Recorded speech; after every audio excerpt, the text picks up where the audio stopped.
something that, it's interesting that so many of us, I think, that are leading these efforts are people that came from parents who were challenged, right? Maybe they were highly sensitive parents that didn't make it themselves.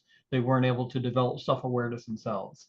I mean, my own dad had the same kind of problems. He passed away at 49 when I was 15.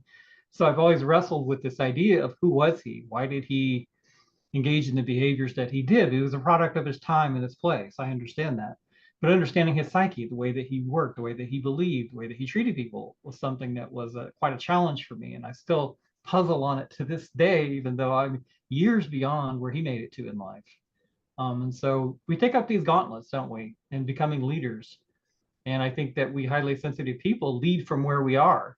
Not everybody's meant to be a champion for social justice issues or to a leader of a company, but we do lead from where we are. No matter where we are, we find a way to lead from where we are. And that's one of the important things in the film too, is showing that you could be a great leader without ever being known in the world. You could be a very quiet leader that has a great impact. Your voice can be extremely loud and heard without being famous.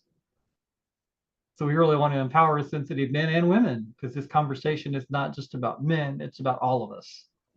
We need all of us working together. We need the, if you think about the 30% of people that are low sensitivity, they have great resilience that we can learn from. That vast middle group of 40% that are kind of moderately sensitive, that are kind of hardy people, we can learn from them as well, and they can learn from us. Those of us that are at the high end of sensitivity, we have a finely tuned nervous system. We're able to pick up on things before other people do. And that puts us in a particular position. And we need to learn to embrace that in a way. And the film really hopes to do that and stand the test of time as an educational tool, but also as a loud clarion call. And we're championing this because the issue of sensitive men is a difficult one. And it's one that we're coming out in public and we're saying this is something that's real.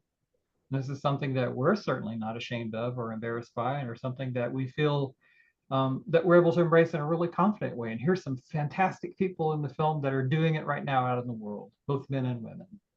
So we hope to really empower that 2 billion sensitive people in the world, and really come to some realizations that this is a pretty cool trait. And it's something that's truly functional.